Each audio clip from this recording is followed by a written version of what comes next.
പ്രിയ വിദ്യാർത്ഥികൾക്ക് ശ്രീ ചിന്മയ കോളേജിൻ്റെ ഓൺലൈൻ ക്ലാസ്സിലേക്ക് സ്വാഗതം.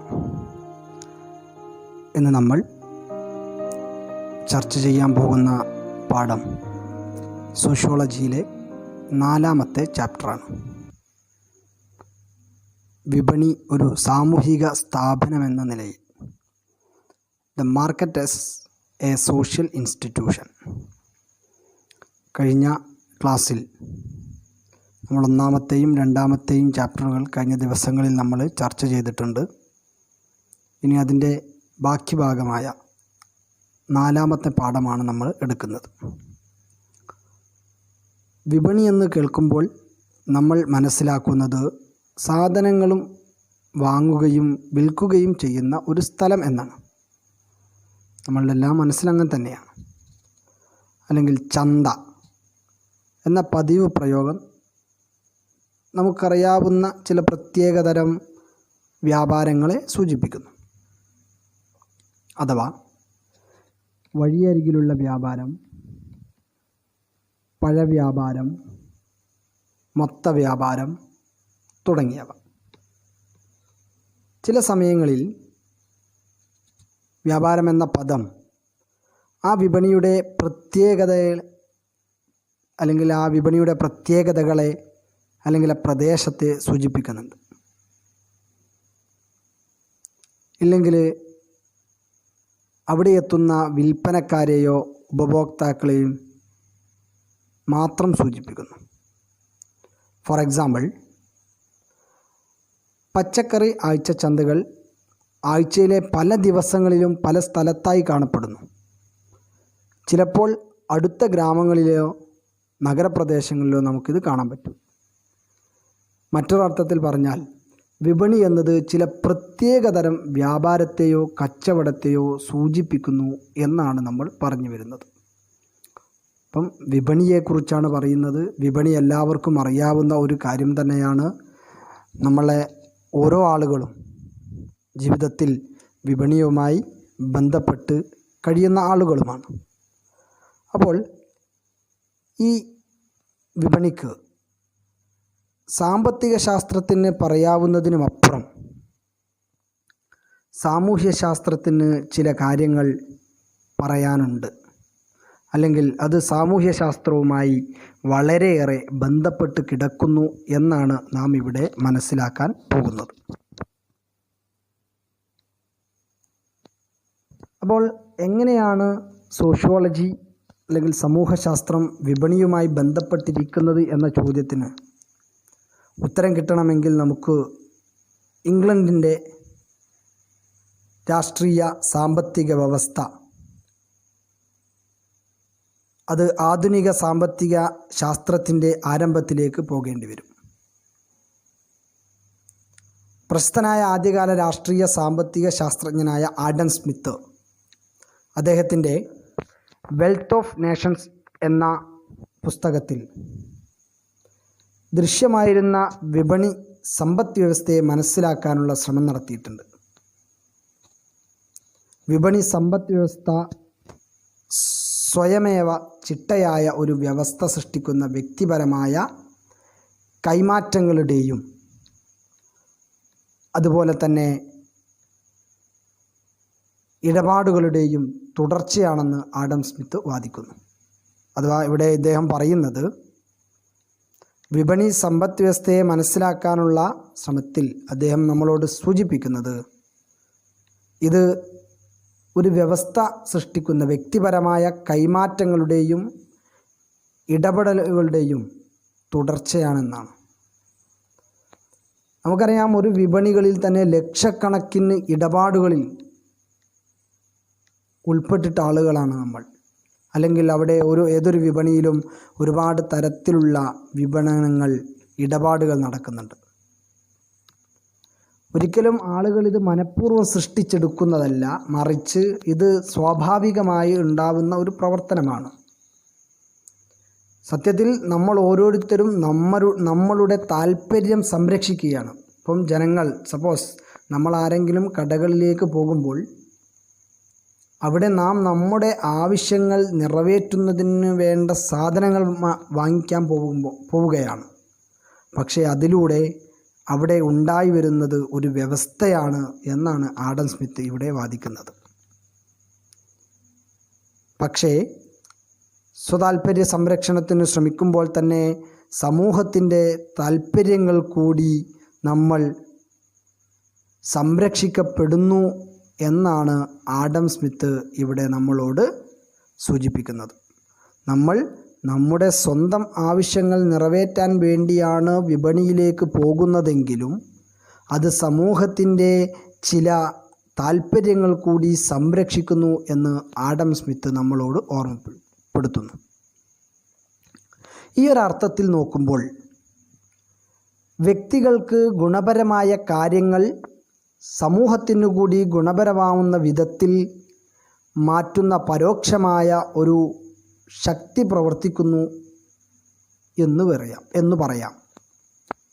അതായത് നമ്മുടെ ഗുണപരമായ കാര്യങ്ങൾ സമൂഹത്തിനു കൂടി ഗുണകരമാവുന്ന വിധത്തിൽ ഒരു പരോക്ഷമായ ഒരു ശക്തി പ്രവർത്തിക്കുന്നു. ഇപ്പോൾ നമ്മൾ ആരെങ്കിലും ഒരാൾ ഒരു സാധനം വാങ്ങാൻ മാർക്കറ്റിലേക്ക് പോകുന്നു, അല്ലെങ്കിൽ വീട്ടിലേക്ക് സാധനം വാങ്ങാൻ മാർക്കറ്റിലേക്ക് പോകുന്നു. അപ്പോൾ അവിടെ നാം നമ്മുടെ ആവശ്യങ്ങൾ നിറവേറ്റുന്നതിനുമപ്പുറം മറ്റൊരു സമൂഹത്തിൻ്റെ താൽപ്പര്യം കൂടി നമ്മൾ സംരക്ഷിക്കപ്പെടുന്നു എന്നാണ് പറയുന്നത്. അതിനു വേണ്ടി ഒരു പരോക്ഷമായൊരു ശക്തി പ്രവർത്തിക്കുന്നു. ആ പരോക്ഷ ശക്തിയെയാണ് നമ്മൾ അദൃശ്യകരം എന്ന് വിളിക്കുക എന്നാണ് ആഡം സ്മിത്ത് പറയുന്നത്, അഥവാ ഇൻവിസിബിൾ ഹാൻഡ്. അപ്പോൾ ആഡം സ്മിത്തിൻ്റെ അഭിപ്രായത്തിൽ നാം ഓരോ ആളുകളും വിപണികളിൽ ചെന്ന് സാധനം വാങ്ങുമ്പോൾ സമൂഹത്തിൻ്റെ താൽപ്പര്യങ്ങൾ സംരക്ഷിക്കപ്പെടുന്ന ഒരു പരോക്ഷമായ ശക്തി പ്രവർത്തിക്കുന്നുണ്ട്. അതിനെ അദ്ദേഹം വിളിച്ചത് അദൃശ്യകരം അഥവാ ഇൻവിസിബിൾ ഹാൻഡ് എന്നാണ്. ക്ലിയർ ആണല്ലോ? ഇപ്രകാരം മുതലാളിത്ത സമ്പദ് വ്യവസ്ഥയെ നയിക്കുന്നത് വ്യക്തിപരമായ താൽപ്പര്യങ്ങളാണെന്നും അത് നന്നായി പ്രവർത്തിക്കുന്നത് വാങ്ങുകയും വിൽക്കുകയും ചെയ്യുന്ന വ്യക്തികൾ വിവേകപൂർണമായ തീരുമാനങ്ങൾ കൈക്കൊള്ളുമ്പോഴാണെന്ന് സ്മിത്ത് വാദിക്കുന്നുണ്ട്. മുതലാളിത്ത വ്യവസ്ഥ മുന്നോട്ട് കൊണ്ടുപോകുന്നുണ്ടെങ്കിലും അത് കൃത്യമായി പോകാൻ കാരണം വാങ്ങുകയും വിൽക്കുകയും ചെയ്യുന്നവർ തമ്മിലുള്ള വിവേകപൂർണമായ തീരുമാനങ്ങളാണ്. ഓരോ വ്യക്തികളും അവരുടെ താൽപ്പര്യങ്ങൾ സംരക്ഷിക്കുമ്പോൾ സമൂഹം അഭിവൃദ്ധിപ്പെടുന്നു എന്ന് നമ്മൾ സമർത്ഥിക്കാം. അല്ലെങ്കിൽ അത് സമർത്ഥിക്കാൻ വേണ്ടിയിട്ടാണ് ആഡം സ്മിത്ത് അദൃശ്യകരം എന്ന ആശയം ഉപയോഗിച്ചിട്ടുള്ളത്. കാരണം ഇത് സമ്പദ് വ്യവസ്ഥയെ ശക്തിപ്പെടുത്തുകയും കൂടുതൽ ധനം സൃഷ്ടിക്കുകയും ചെയ്യുന്നു എന്നാണ്.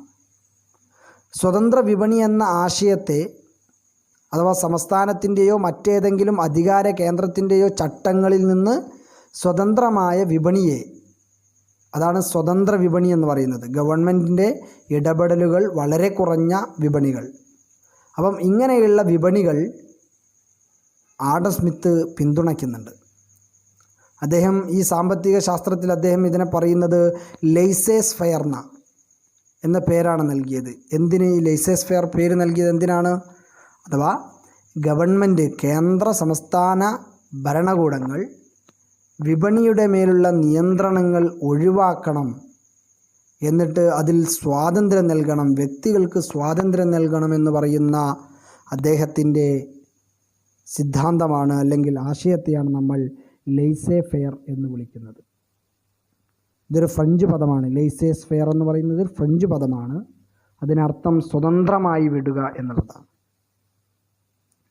ഓക്കെ, അപ്പം നമ്മളിവിടെ പറഞ്ഞിരിക്കുന്നത് നമ്മുടെ നാട്ടിലുള്ള, അല്ലെ നമ്മുടെ ഓരോരുത്തരും അനുദിനം ജീവിതത്തിൽ ഉപയോഗിച്ചു കൊണ്ടിരിക്കുന്ന വിപണി, അത് നമ്മുടെ ആവശ്യങ്ങൾ നിറവേറ്റുന്നതിനപ്പുറം സമൂഹത്തിൻ്റെ ചില താൽപ്പര്യങ്ങൾ സംരക്ഷിക്കുന്നു. അങ്ങനെ സംരക്ഷിക്കുന്നതിനെ ആഡം സ്മിത്ത് വിളിച്ചിരിക്കുന്നത് ഒരു അദൃശ്യകരം ഇതിൻ്റെ പിന്നിൽ പ്രവർത്തിക്കുന്നുണ്ട് എന്നുള്ളതാണ്. കൂടാതെ അദ്ദേഹം പറയുന്നു, ജനങ്ങളുടെ വാങ്ങുകയും വിൽക്കുകയും ചെയ്യുന്നതിനുള്ള കഴിവാണ് നമ്മുടെ സമൂഹത്തിലെ ധനം വർദ്ധിപ്പിക്കുന്നത്, അതുപോലെ തന്നെ സമ്പദ് വ്യവസ്ഥയെ ശക്തിപ്പെടുത്തുന്നത്. അതുകൊണ്ട് തന്നെ ഓരോ ഗവൺമെൻറ്റും അവരുടെ വിപണിയെ സ്വതന്ത്രമാക്കണമെന്ന് അദ്ദേഹം വാദിക്കുന്നു. ആധുനിക സാമ്പത്തിക ശാസ്ത്രം വികസിച്ചിരുന്നത് ആഡം സ്മിത്തിനെ പോലെയുള്ള ആദ്യകാല ചിന്തകന്മാരിൽ നിന്നാണ്.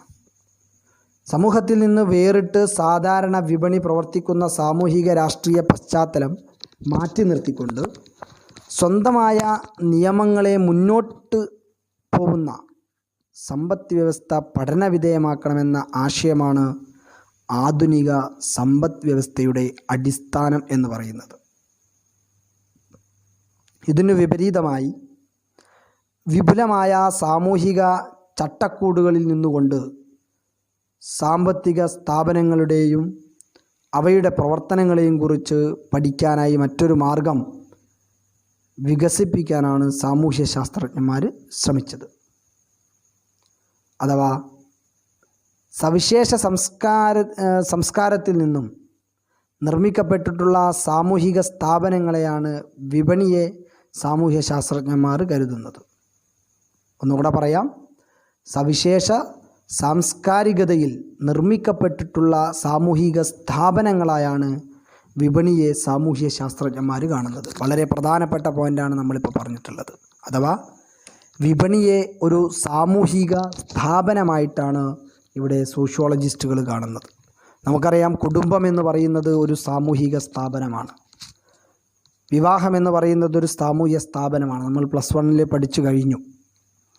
പക്ഷേ ഇവിടെ വിപണിയെയും ഒരു സാമൂഹിക സ്ഥാപനമായിട്ടാണ് സാമൂഹ്യ ശാസ്ത്രജ്ഞർ കണക്കാക്കുന്നത്. ഉദാഹരണമായി, വിപണിയെ നിയന്ത്രിക്കുന്നത് മറ്റു സ്ഥാപനങ്ങളുമായും സാമൂഹിക ഘടനകളുമായും പ്രക്രിയകളുമായി ബന്ധപ്പെട്ടിരിക്കുന്ന പ്രത്യേക സാമൂഹിക ഗണങ്ങളാണ്. അഥവാ നമ്മുടെ നാട്ടിലുള്ള വിപണികളെ നിയന്ത്രിക്കുന്നത് നമ്മുടെ സാമൂഹ്യ ശാസ്ത്രത്തിൽ പറയുന്ന മറ്റ് സാമൂഹ്യ സ്ഥാപനങ്ങളിൽ ജീവിക്കുന്ന ആളുകളാണ്. അതുകൊണ്ട് തന്നെ സാമൂഹ്യ ശാസ്ത്രജ്ഞന്മാർ ഈ ആശയത്തെ ആവിഷ്കരിക്കുന്നത് സമ്പദ്ഘടന സാമൂഹികമായി ഉറപ്പിക്കപ്പെട്ടതാണ് എന്ന് പറഞ്ഞുകൊണ്ടാണ്. ഈ 2 ഉദാഹരണങ്ങൾ സഹിതം വിശദീകരിച്ചുകൊണ്ട്, ഒന്നാമതായി ഗോത്രമേഖലകളിൽ ആഴ്ചച്ചന്തയും മറ്റൊന്ന് അവരുടെ പരമ്പരാഗത വ്യാപാര വിഭാഗങ്ങളും അവയുടെ കൊളോണിയൽ ഇന്ത്യയിലെ വ്യാപാര ശൃംഖലയുമാണ്. അപ്പോൾ നമ്മൾ പറഞ്ഞു വരുന്നത്, ഇന്ത്യ രാജ്യത്തെ ഈ വിപണി എന്ന് പറയുന്നത് വളരെയേറെ സമൂഹത്തിൻ്റെ മാറ്റങ്ങളുമായി അല്ലെ സമൂഹത്തിൽ മാറ്റമുണ്ടാക്കുന്നതുമായി വളരെയേറെ ബന്ധപ്പെട്ട് കിടക്കുന്നുണ്ട് എന്നുള്ളതാണ്. നമുക്കതുമായി ബന്ധപ്പെട്ടുകൊണ്ട് നമ്മൾ നേരത്തെ പറഞ്ഞു, 2 ഉദാഹരണങ്ങൾ സഹിതം നമ്മളിത് വിശദീകരിക്കുന്നുണ്ട് സാമൂഹ്യ ശാസ്ത്രജ്ഞന്മാർ. അതിലൊന്നാമത്തെ ഉദാഹരണം അവർ പറയുന്നത് ഗോത്രമേഖലയിലെ ആഴ്ചച്ചന്തയാണ്. മറ്റൊന്ന് പരമ്പരാഗത വ്യാപാരവുമാണ്. അപ്പോൾ അതിലൊന്നാമത്തേത് ഒരു ഉദാഹരണമാണ് ധൊരൈ ഗ്രാമത്തിലെ ആഴ്ചച്ചന്ത, ധൊരൈ ഗ്രാമത്തിലെ ആഴ്ച ഗോത്ര വിപണി. ധൊരൈ ഗ്രാമം എന്ന് പറയുന്നത് ഛത്തീസ്ഗഡിലെ ബാസ്താർ എന്ന് പറയുന്ന ജില്ലയിലാണ്. അപ്പം അവിടെയുള്ള ബാസ്താർ എന്ന് പറയുന്ന ജില്ലയിലെ ഒരു ഗ്രാമമാണ് ധൊരൈ ഗ്രാമം എന്ന് പറയുന്നത്. അവിടുത്തെ ആഴ്ചച്ചന്തയാണ്. എന്താണതെന്ന് നോക്കാം. ലോകത്തിലെ കാർഷിക സമൂഹത്തിൻ്റെ സാമൂഹികവും സാമ്പത്തികവുമായ വ്യവസ്ഥകളുടെ മുഖ്യമായ ലക്ഷണമാണ് ക്രമമായ വിപണി എന്ന് പറയുന്നത്. ആനുകാലിക വിപണി തങ്ങളുടെ കാർഷിക ഉൽപ്പന്നങ്ങൾ വിൽക്കാനും സ്വന്തം ഗ്രാമങ്ങളിൽ ലഭിക്കാത്ത ഉൽപ്പന്നങ്ങൾ വാങ്ങാനുമെത്തുന്ന അടുത്തടുത്ത ഗ്രാമങ്ങളിലെ ആളുകൾ ആഴ്ചച്ചന്തകൾ ഒന്നിച്ചു ചേർന്നിരുന്നു. അപ്പം ഞാനിവിടെ പറഞ്ഞു വന്നത്, ആ പഴയകാല ധൊരൈ ഗ്രാമത്തിലുള്ള ആളുകൾ ആനുകാലിക വിപണി തങ്ങൾക്ക് കാർഷിക ഉൽപ്പന്നങ്ങൾ, ഓരോ ആളുകളുടെയും കാർഷിക ഉൽപ്പന്നങ്ങൾ വിൽക്കാനും സ്വന്തം ഗ്രാമങ്ങളിൽ ലഭിക്കാത്ത ഉൽപ്പന്നങ്ങൾ വാങ്ങുന്നതിനും വേണ്ടി ഏതെങ്കിലും ഒരു ഗ്രാമത്തിൽ ആളുകൾ ആഴ്ചകളിൽ ഒന്നിച്ചുകൂടിയിരുന്നു. അതാണ് ഈ ആഴ്ചച്ചന്ത എന്ന് പറയുന്നത്. ഇവർ പ്രാദേശിക കച്ചവടക്കാരെയും പണം കടം കൊടുക്കുന്നവരെയും അങ്ങനെ ആളുകളെ രസിപ്പിക്കുന്നവരെയും ജ്യോതിഷികളെയും ഒക്കെ മറ്റു സാധനങ്ങളും സേവനവും നൽകുന്നവരെയൊക്കെ ആകർഷിക്കുന്നു. എന്ന് വെച്ചാൽ ഈ രീതിയിലുള്ള എല്ലാ ആളുകളും ഈ പ്രദേശങ്ങളിലുണ്ടായിരുന്നു എന്നാണ് നാം മനസ്സിലാക്കേണ്ടത്. ഗ്രാമീണ ഇന്ത്യയിൽ കൃത്യമായ ഇടവേളകളിൽ പ്രത്യേകതരം വിപണികളുണ്ടായിരുന്നു. കാലിച്ചന്തകൾ ഇപ്പോഴും നമ്മുടെ നാടുകളിലൊക്കെ കാണാറുണ്ട്. കാലിച്ചന്തകൾ പേരാമ്പ്ര നോക്കിയാൽ ആഴ്ചച്ചന്ത പേരാമ്പ്രയിൽ എല്ലാ തിങ്കളാഴ്ചകളിലും നമുക്ക് കാണാൻ കഴിയും. അപ്പം അതൊക്കെ ഓരോ പ്രദേശത്തിനനുസരിച്ചുള്ളതാണ്. ഓക്കെ, അപ്പം ഓരോ ആനുകാലിക വിപണികൾ പ്രദേശത്തെ സാമ്പത്തിക വ്യവസ്ഥയെ അല്ലെ സമ്പദ് വ്യവസ്ഥകളെ തമ്മിൽ ബന്ധിപ്പിക്കുന്നു എന്നാണ് നാം ഇവിടെ മനസ്സിലാക്കേണ്ടത്. പിന്നീട് അവ ഒരു ബൃഹത്തായ ദേശീയ സമ്പദ് വ്യവസ്ഥയുമായും നഗരങ്ങളുമായും പ്രധാന കേന്ദ്രങ്ങളുമായും ബന്ധിപ്പിക്കുന്നു. അപ്പം ദൊരൈ ഗ്രാമത്തിൻ്റെ പ്രത്യേകത എന്ന് പറയുന്നത് അവിടെ ഉണ്ടായിരുന്നത് ഗ്രാമങ്ങളിലില്ലാത്ത സാധനങ്ങൾ മറ്റു വാങ്ങാനും അവരുൽപ്പാദിപ്പിക്കുന്ന സാധനങ്ങൾ തിരിച്ചു കൊടുക്കാനുമുള്ള ഒരു സമ്പ്രദായമായിട്ടായിരുന്നു ദൊരൈ ഗ്രാമത്തെ അവിടെയുള്ള ആളുകൾ ഉപയോഗിച്ചിരുന്നത്. മറ്റൊന്നാണ് വാരാന്ത ഹാറ്റുകൾ. വാരാന്ത അഥവാ ഹാറ്റുകൾ ഇന്ത്യയിലെ ഗ്രാമനഗര പ്രദേശങ്ങളിലെ സ്ഥിരം കാഴ്ചയാണ്. ഹാറ്റുകൾ, ഹാറ്റ്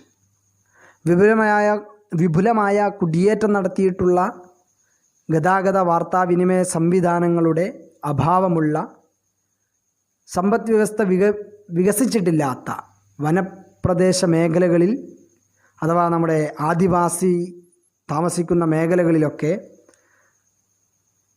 ആഴ്ചകളിൽ വാരാന്ത വിപണികൾ സാധനങ്ങളുടെ ക്രയവിക്രയത്തിന് അല്ലെങ്കിൽ സാമൂഹിക വ്യവഹാരങ്ങളുടെയും മുഖ്യ സ്ഥാപനങ്ങളായി മാറിയിരുന്നു. അതാണ് ഹാറ്റ് എന്ന് പറയുന്നത്. ഹാറ്റുകൾ, വരാന്തയിലെ ഹാറ്റുകൾ ഇന്ത്യയിലെ ഗ്രാമനഗരങ്ങളിൽ ഉണ്ടായിരുന്ന കാഴ്ചകളിൽ ഈ ആദിവാസികളൊക്കെ താമസിക്കുന്ന ഗോത്രവിഭാഗങ്ങളിലേക്ക് അവരുടെ സാധനങ്ങൾ കൈമാറ്റം ചെയ്യുന്നതിനൊക്കെ ആഴ്ചയിൽ ചന്തകളുണ്ടായിരുന്നു എന്നാണ് നമുക്കിവിടെ കാണാൻ കഴിയുക. അവിടെയുള്ള തദ്ദേശവാസികൾ തങ്ങളുടെ കാർഷിക വനവിഭവങ്ങളൊക്കെ വിൽപ്പനയ്ക്കായി വ്യാപാരികളെ സമീപിക്കുകയും അവിടെ നിന്ന് അവർ ആവശ്യമായ വസ്തുക്കൾ, ഉപ്പ്, അതുപോലെ തന്നെ കാർഷിക ഉപകരണങ്ങൾ, അതുപോലെ തന്നെ ഉപഭോഗ വസ്തുക്കളായ വളകൾ, ആഭരണങ്ങൾ എന്നിങ്ങനെയുള്ള അവർക്കെന്താണോ ആവശ്യം ആ ആവശ്യങ്ങളൊക്കെ അവർ അവിടെ നിന്ന് നിറവേറ്റിയിരുന്നു. അതോടൊപ്പം തന്നെ ഈ ചന്തകളിലേക്കുള്ള പലരുടെയും വരവിൻ്റെ പ്രധാന ലക്ഷ്യം മറ്റൊന്നുകൂടെയുണ്ട്. അതാണ് ബന്ധുക്കളെ കാണുക എന്നുള്ളതാണ്. അപ്പം ഇവിടെയാണ് നമ്മൾ ഇതിൻ്റെ ഈ വിപണിയുടെ സാമൂഹിക വശം പറഞ്ഞു വരുന്നത്. അപ്പം വെറും സാധനങ്ങൾ വാങ്ങുന്നതിനപ്പുറം അവരുടെ ബന്ധുക്കളെ കാണുക, അതുപോലെ തന്നെ കല്യാണങ്ങൾ ശരിയാക്കുക, പരദൂഷണം പറയുക എന്നിങ്ങനെ സാമൂഹികമായ ഇടപെടലുകളും ഈ ചന്തകളിൽ വെച്ച് നടന്നിട്ടുണ്ട് എന്നാണ് നാം മനസ്സിലാക്കേണ്ടത്. ഞാൻ നേരത്തെ പറഞ്ഞു, ആദിവാസിയിലെ ആഴ്ചച്ചന്തകൾ വളരെ പഴയ ഒരു സ്ഥാപനമാണെങ്കിലും അവയുടെ സ്വഭാവം കാലത്തിനനുസരിച്ച് മാറി വരുന്നുണ്ട്. ഉൾനാടൻ പ്രദേശങ്ങളെല്ലാം കൊളോണിയൽ ഭരണത്തിന് കീഴിൽ കൊണ്ടുവന്നതോടുകൂടി അവ ബൃഹത്തായ പ്രാദേശികവും ദേശീയവുമായ വിപണിയുടെ ഭാഗമായി മാറിയിട്ടുണ്ട്. അവിടെയാണ് നാം മനസ്സിലാക്കേണ്ടത്. കാലങ്ങൾക്കനുസൃതമായിക്കൊണ്ട് നമ്മുടെ വിപണികളിലും മാറ്റങ്ങളുണ്ടാവുന്നു എന്നുള്ളതാണ്. ആദിവാസി ലഹളകൾ എന്ന പേരിൽ പലരും റോഡുകൾ നിർമ്മിച്ചുകൊണ്ടും ആദിവാസി മേഖലകളിൽ തുറന്നിട്ടിട്ടുണ്ട്. അതിലൂടെ വനധാതു സമ്പത്തുകൾ ചൂഷണം ചെയ്തിട്ടുണ്ട്. ഇതൊക്കെ സമതല പ്രദേശത്തു നിന്നും ഇത്തരം മേഖലകളിലേക്ക് വ്യാപാരികളുടെയും പണമിടപാടുകാരുടെയും ആദിവാസി ഇതര സമൂഹത്തിൻ്റെയും കടന്നുകയറ്റത്തിന് കാരണമായിട്ടുള്ളതും വിപണനം മാത്രമാണ്. അല്ലെ, വിപണനം ലക്ഷ്യം വെച്ചുകൊണ്ടാണ് ഒരു സമൂഹത്തെ ഗോത്രവിഭാഗമായി ജീവിച്ചിരുന്ന ആദിവാസി സമൂഹങ്ങളുടെ വീടുകളിലേക്ക് വരെ, അല്ലെ കാടുകളിലേക്ക് വരെ തദ്ദേശീയരെയും മറ്റു പല ആദിവാസി ഇതര ഗോത്രത്തിൽപ്പെട്ട ആളുകളും എത്തിച്ചേരാൻ കാരണം എന്നുകൂടെ നമ്മളിവിടെ മനസ്സിലാക്കേണ്ടതുണ്ട്. വനവിഭവങ്ങളെല്ലാം പുറം നാട്ടിലെ ആളുകൾക്ക് വിൽപ്പന നടത്തുന്നതിന് വേണ്ടി അവിടത്തേക്ക് ഒരുപാട് ആളുകൾ വന്നിരുന്നു. അങ്ങനെ വിൽപ്പന നടത്താൻ തുടങ്ങിയതോടുകൂടെ ദേശീയമായ ആദിവാസികളുടെ സമ്പദ് വ്യവസ്ഥയിൽ വലിയ പരിണാമത്തിന് കാരണമായിട്ടുണ്ട്. അതോടൊപ്പം തന്നെ അവരുടെ പണവും പുതിയ തരത്തിലുള്ള കച്ചവട വസ്തുക്കളും ഈ വ്യവസ്ഥയിലേക്ക് കടന്നു വന്നിട്ടുണ്ട്. കോളനി ഭരണത്തിന് കീഴിലുള്ള ഖനികളിലും തോട്ടങ്ങളിലും പണിയെടുക്കാൻ ആദിവാസികളെ നിയമിക്കാൻ തുടങ്ങി. കൊളോണിയൽ കാലഘട്ടത്തിൽ ഗോത്രപരമായ തൊഴിലുകൾക്കായി ഒരു വിപണി തന്നെ രൂപപ്പെട്ടു. ഇങ്ങനെ തുടങ്ങി ഒരുപാട് മാറ്റങ്ങളാണ് ഒരു സമൂഹത്തിൽ തന്നെ വ്യത്യസ്ത തരം മാറ്റങ്ങൾ നമുക്ക് ഇതിലൂടെ അഥവാ വിപണിയിലൂടെ രൂപപ്പെടുന്നതായിട്ട് നമുക്ക് കാണാൻ കഴിയുന്നു എന്നാണ് ഇവിടെ സാമൂഹിക ശാസ്ത്രജ്ഞന്മാർ നമ്മളോട് ചൂണ്ടിക്കാണിച്ചു തരുന്നത്. ഓക്കെ, അപ്പം വിപണി എന്ന് പറയുന്നത് വെറും ഒരു എന്തെങ്കിലും ചെറിയ ഒരു സാധനങ്ങൾ വാങ്ങി നമ്മളുടെ ഉപയോഗം നടത്താൻ വേണ്ടി മാത്രമുള്ള ഒന്നല്ല, മറിച്ച് അത് പുതിയ ഒരു സമൂഹത്തെ രൂപപ്പെടുത്തുന്നതിൽ അല്ലെങ്കിൽ സമൂഹത്തിൽ നിലനിന്നിരുന്ന സാമൂഹിക സാംസ്കാരിക മേഖലകളെ രൂപപ്പെടുത്തുന്നതിൽ വലിയ പങ്ക് വഹിക്കുന്നുണ്ട് എന്നാണ് നാം ഇപ്പോൾ പറഞ്ഞിട്ടുള്ളത്. ഇപ്പോൾ നേരത്തെ നമ്മൾ ബസ്താർ ജില്ലയിലെ വാരാന്ത വിപണികളെക്കുറിച്ചൊരു പഠനം നടത്തിയിരുന്നല്ലോ. അതിൻ്റെ കുറച്ചുകൂടി വിവരങ്ങൾ ഇങ്ങനെയാണ് പറയുന്നത്. വിപണി ഒരു സാമൂഹിക സ്ഥാപനമായും പ്രാദേശിക ഗോത്ര സമ്പദ് വ്യവസ്ഥയെയും പുറംനാടിനെയും ബന്ധിപ്പിക്കുന്ന ഒരു കണ്ണിയായി ആദിവാസികളെയും മറ്റുള്ളവരെയും ബന്ധിപ്പിക്കുന്ന ഒരു ചൂഷക സാമ്പത്തിക വ്യവസ്ഥയായും വ്യാഖ്യാനിക്കുന്നുണ്ട്. കാരണം ഇത് അവിടെയുള്ള ആദിവാസി വിഭാഗത്തെ ചൂഷണം ചെയ്യുന്നതിന് വേണ്ടിയിട്ടാണ് പലരും ഉപയോഗിച്ചിട്ടുണ്ടായിരുന്നത്. ഈ ജില്ലകളിൽ, അതായത് നമ്മൾ നേരത്തെ പറഞ്ഞ ബസ്താർ ജില്ലയിൽ കൂടുതലായും ഗോണ്ടുകൾ എന്ന് പറയുന്ന ആദിവാസി വിഭാഗങ്ങളാണ് താമസിക്കുന്നത്. ഇവർ വാരാന്ത വിപണിയിൽ നിങ്ങൾക്ക് ആദിവാസികളും അല്ലാത്തവരുമായ തദ്ദേശീയരുമായും അവ കൂടുതലായും ഹിന്ദുക്കളായിരുന്നു. പുറം നാട്ടുകാരെയും പ്രധാനമായും വ്യത്യസ്ത ജാതിയിൽപ്പെട്ട ഹിന്ദു വ്യാപാരികളെയും കാണുവാനും വനം വകുപ്പിന് വേണ്ടി ജോലി ചെയ്യുന്ന ആദിവാസികളുമായി കച്ചവടം ചെയ്യാനും വനം വകുപ്പ് ഉദ്യോഗസ്ഥർ എത്താറുണ്ടായിരുന്നു. ഈ ആഴ്ചച്ചന്തയിൽ വിവിധ സാധനങ്ങൾ ഈ വിപണിയെ ആകർഷമാക്കുന്നുണ്ട്. അവരുടെ ആഭരണങ്ങൾ, അവർ നിർമ്മിക്കുന്ന കൈത്തറി കരകൗശല വസ്തുക്കൾ, അതുപോലെ തന്നെ ഈ കാടിൻ മേഖലകളിലുണ്ടാവുന്ന സുഗന്ധ വ്യഞ്ജനങ്ങൾ തുടങ്ങിയ ദേശീയ ഭക്ഷണങ്ങൾ, കാർഷിക ഉൽപ്പന്നങ്ങൾ, നിർമ്മിത വസ്തുക്കൾ, പുളി, എണ്ണക്കുരുകൾ തുടങ്ങിയ എല്ലാവും ഈ ആഴ്ചച്ചന്തയിൽ വിപണനം നടന്നിരുന്നു എന്നാണ് നാം മനസ്സിലാക്കേണ്ടത്. ആദിവാസികൾ കൊണ്ടുവന്നിരുന്ന വനവിഭവങ്ങൾ വ്യാപാരികൾ വാങ്ങി നഗരങ്ങളിൽ എത്തിച്ചിരുന്നു. അപ്പോൾ അതുകൊണ്ട് തന്നെ വിപണികളിൽ ആദിവാസികൾ കൂടുതലും ഉൽപ്പന്നങ്ങൾ വാങ്ങുന്നവരും ഹിന്ദുക്കൾ വിൽപ്പനക്കാരുമായിട്ടാണ് അറിയപ്പെട്ടിരുന്നത്.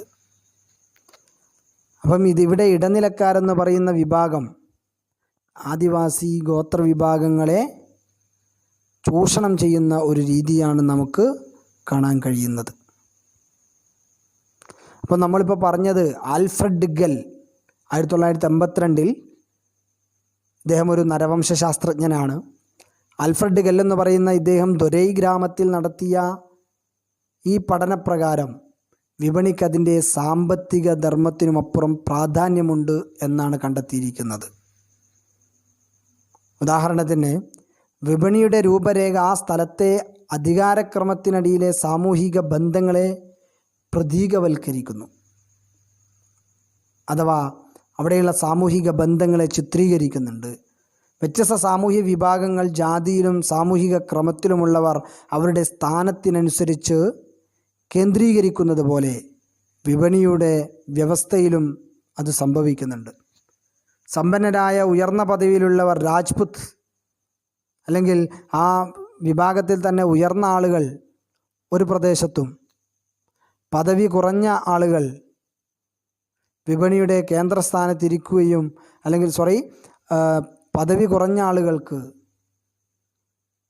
ആ കച്ചവടം ചെയ്യുന്നതിൻ്റെ സ്ഥാനത്തിൻ്റെ പുറത്തായിരുന്നു അവരുടെ സ്ഥാനം എന്ന് പറയുന്നത്. അപ്പം ഏതാളുകളാണോ അവിടെ കച്ചവടം ചെയ്യുന്നതിൽ ഉയർന്ന ജാതിയായിട്ട് വന്നിരിക്കുന്നത്, അവർക്ക് കേന്ദ്രസ്ഥാനം, വിപണിയുടെ കേന്ദ്രസ്ഥാനത്തായിരുന്നു അവരുടെ കച്ചവടം നടത്തിയതെങ്കിൽ, സാധാരണക്കാരായ അല്ലെങ്കിൽ ആദിവാസി വിഭാഗങ്ങളൊക്കെ ആ വിപണിയുടെ കേന്ദ്രത്തിൻ്റെ പുറം ഭാഗത്തെ പ്രദേശങ്ങളിലായിരുന്നു അവർ അവിടെ കച്ചവടം നടത്തിയത് എന്ന് നമുക്ക് കാണാൻ കഴിയുന്നു. അപ്പം ഇവിടെ നമ്മൾ പറഞ്ഞിരിക്കുന്നത് വിപണിയും സമൂഹവും തമ്മിൽ വളരെയേറെ ബന്ധപ്പെട്ട് കിടക്കുന്നു എന്നുള്ളതാണ്. അപ്പം അതിൻ്റെ ഒരു ഒറ്റ ഉദാഹരണമാണ് നമ്മളിപ്പോൾ ഇവിടെ പറഞ്ഞിട്ടുള്ളത്. അപ്പോൾ അത് നിങ്ങൾക്ക് കൃത്യമായി മനസ്സിലായിട്ടുണ്ടാവുമെന്ന് കരുതുന്നു. ഇത് നമ്മൾ പറഞ്ഞത് ബസ്താർ ജില്ലയിലെ ധൊരൈ എന്ന് പറയുന്ന ഗ്രാമത്തിലുള്ള ഒരു ഉദാഹരണമാണ്. വളരെ പ്രധാനപ്പെട്ടതാണ്. ധൊരൈ എന്ന ഗ്രാമത്തെക്കുറിച്ച് പഠനം നടത്തിയത് ആൽഫ്രഡ് ഗൽ എന്ന് പറയുന്ന ഒരു നരവംശാസ്ത്രജ്ഞനാണ്. അദ്ദേഹത്തിൻ്റെ പഠനപ്രകാരമാണ് നമ്മൾ പറയുന്നത് ഒരു വിപണി എന്ന് പറയുന്നത് വെറുമൊരു കച്ചവട സ്ഥലം മാത്രമല്ല, പകരം അവിടെ സംസ്കാരവും സാമൂഹികവും രാഷ്ട്രീയവുമായ പല മാറ്റങ്ങളുണ്ടാവാനും അത് കാരണമാകുന്നുണ്ട്. അതിൻ്റെ ചെറിയൊരു എക്സാമ്പിൾ നിങ്ങൾക്ക് മനസ്സിലാവുന്ന രീതിയിൽ നമ്മൾ പറയുമ്പോൾ, നമ്മുടെ നാട്ടിലേക്ക് ഒരു ചെറിയ വിപണി അല്ലെങ്കിൽ ഒരു സൂപ്പർ മാർക്കറ്റ് പോലെയുള്ള സംവിധാനങ്ങൾ വന്നു കഴിഞ്ഞാൽ അത് നമ്മുടെ സമൂഹത്തിലുണ്ടാക്കുന്ന മാറ്റങ്ങൾ എത്രത്തോളമായിരിക്കുമെന്ന് നിങ്ങളൊന്ന് ആലോചിച്ച് നോക്കുക. അപ്പോൾ എല്ലാവരും വളരെ കൃത്യമായി ക്ലാസ് കേട്ട് കാര്യങ്ങൾ മനസ്സിലാക്കണമെന്ന് മാത്രം പറഞ്ഞുകൊണ്ട്, എന്തെങ്കിലും സംശയങ്ങളുണ്ടെങ്കിൽ നമ്മുടെ വാട്സപ്പ് ക്ലാസ്സിൽ നിങ്ങൾക്ക് ചോദിക്കാവുന്നതാണ്. അപ്പോൾ ഇനി അടുത്ത ക്ലാസ്സിൽ കാണും വരെ നമുക്ക് വിട പറയാം. Okay, thank you.